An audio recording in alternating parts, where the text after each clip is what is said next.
ఓం నమో నారాయణాయ. ఓం నమ శివాయ. తులసీదాస్ గారి గురించి కొన్ని విషయాలు చెప్పుకుందాం.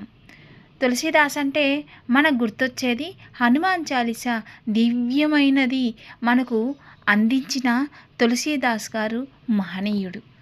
ఆయన గురించి కొన్ని మాటలు చెప్పుకుందాం. ఒకరోజు తులసీదాస్ గారు కాశీలో గంగా స్నానం చేసి గంగా ఒడ్డున కూర్చొని సంధ్యావందనం చేసుకుని రామజపం చేసుకుంటున్నారు. ఇంతలో ఒక మహిళ అటుగా వచ్చి ఆయనను చూచి కాళ్లపైన పడింది.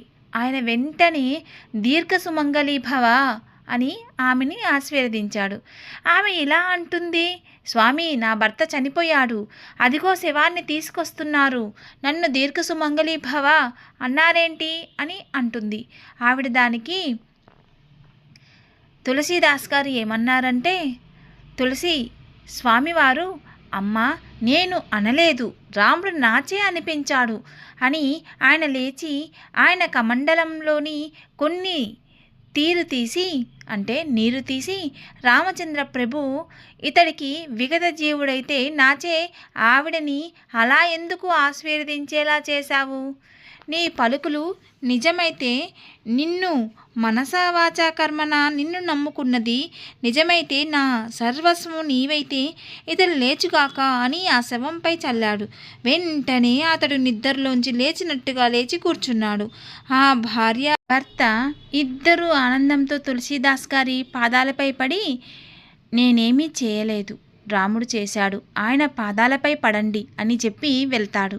ఢిల్లీని పరిపాలిస్తున్న బాద్షా మకరరాజు ఇది తెలిసి తులసీదాసుని పిలిపించి నీ మహిమ చూపించమంటాడు. అప్పుడు దాసుగారు, ఆయా నాకేమీ మహిమలు లేవని చెప్పి వినకుండా ప్రజలు మోసం చేస్తున్నావా అయితే అని ఇనుప గొలుసుతో కట్టి కొరడాలతో కొట్టిస్తాడు.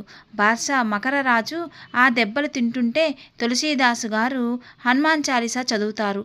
అది పూర్తి అవగానే కొన్ని లక్షల కోతలు ఆ దేశ సైన్యానికి 10 మించి వచ్చాయి. ఒక్క సైనికుడు 10 కోట్ల పట్టుకున్నాయి. తులసీదాసు పై దెబ్బ పడనివ్వకుండా లేదు. ఒక్క క్షణం రాజు దర్బార్కి కిష్కిందలా మారిపోయింది. దెబ్బకు ముస్లిం రాజు వచ్చి తులసీదాసు గారి కాళ్లపై పడి క్షమించమన్నాడు. వెంటనే కోతులు వెళ్ళిపోయాయి. తులసీదాసు గారు, మిమ్మల్ని నేను కాదు, రాముడే క్షమించేశాడు, అందుకే కోతులు ఏమీ చేయకుండా వెళ్ళిపోయాయి, లేదంటే నీ రాజదర్బారు లంకా దహనం అయిపోయిండేది అని చెప్పి వెళ్తాడు. అప్పటి నుండి వారి పతనం మొదలై బ్రిటిష్ వాళ్ళు వచ్చే వరకు ప్రజలు స్వేచ్ఛగా ఉన్నారంటారు. రామ రామ రామ రాజా రామ రఘుకుల నందన శ్రీరామ అని పాడిన కానీ, రామ్ రామ్ అని జపించిన, జై శ్రీరామ అని తలచిన, లేదా హనుమాన్ చాలీస చదివిన మనకు తెలియకుండానే మనం రామరక్షణలో ఉంటామన్నది ఈ కథ నీతి. అర్థమైంది కదా?